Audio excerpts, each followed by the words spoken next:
어제 배현진 의원이 강남 한복판에서 피습을 당했습니다. 저번에는 이재명 대표에 대한 믿을 수 없는 사건이 있었는데 또 이런 일이 일어났습니다. 테러는 누구에게든 일어나선 안 될 일입니다. 어떠한 정치 테러도 용납해서는 안 됩니다. 철저하고 단호하게 대응해야 합니다. 왜 이런 일이 벌어졌는지 철저한 수사가 필요합니다. 이재명 대표 테러 사건도 마찬가지로 철저한 수사가 필요합니다. 배현진 의원의 쾌유를 빕니다. 살인 미수가 범죄 중대성이 미흡한 사건이라는 경찰의 설명에 아연 실색하게 됩니다.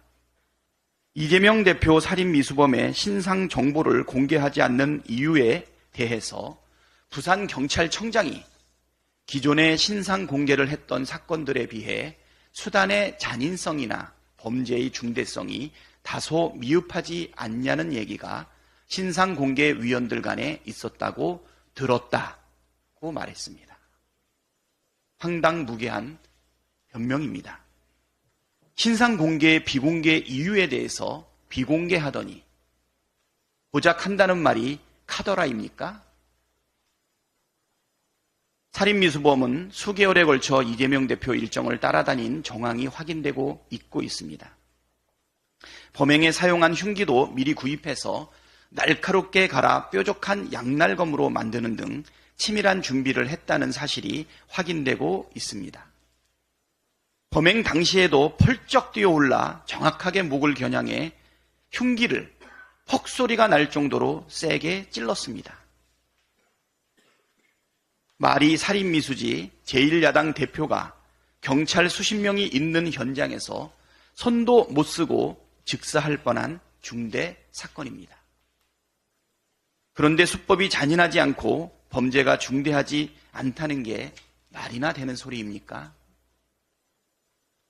이미 외신에서도 공개된 테러범의 신상을 이렇게 꽁꽁 숨기는 이유가 도대체 무엇입니까? 경호에 실패했고 사후 대응도 부적절했는데 수사 또한 축소 은폐했다는 비판을 감수해야 할 만큼 외압이라도 있는 겁니까? 부당한 외압이 없다면 경찰은 지금이라도 살인 미수범의 신상 정보를 투명하게 공개하십시오. 대장동 재판에서 핵심 증인에 대한 검찰의 회유 압박 사실이 드러났습니다. 그동안 검찰은 대장동 수사와 재판에서 물적 증거를 제시하지 못하고 증인의 진술에만 의존했는데 그 진술마저 조작됐다는 증언이 나왔습니다. 대장동 일당 중 한 명인 남욱은 귀국하면서 취재진 인터뷰에서 이재명 대표에 대해 씨알도 먹히지 않았다고 말한 바 있지만 검찰 수사 과정에서 진술을 번복해 그 배경에 검찰의 회유가 있었던 것 아니냐는 의심을 산 바가 있었습니다. 그런데 남욱의 진술이 갑자기 변한 이유가 검찰의 구속 안 시킨다는 방침에 따라 이루어진 것이라는 증언이 지난 23일 재판에서 나온 것입니다. 이 증언을 한 당사자는 유동규였습니다. 유동규는 남욱이 미국에서 한 이야기와 한국에 들어와 한 이야기가 다르다면서 남욱의 진술이 뒤바뀐 이유로 그 당시 수사팀 방침에 따라 하면 구속 안 시킨다. 그런 이야기가 있다고 들었다고 말했습니다. 유동규는 그 이야기를 남욱에게서 직접 들었다고 밝혔습니다. 즉 검찰이 이재명 대표에게 범죄 혐의를 뒤집어 씌우기 위해 남욱과 부당한 거래를 통한 진술 조작을 했다는 뜻 아닙니까?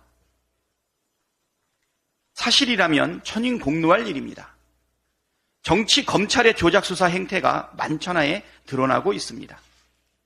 증거를 조차 진실을 밝혀야 할 검찰이 증거를 조작해 진실을 덮고 있습니다. 이 정도면 국기문란입니다. 사법 질서를 어지럽히는 윤석열 정치 검찰의 만행은 반드시 심판받게 될 것입니다.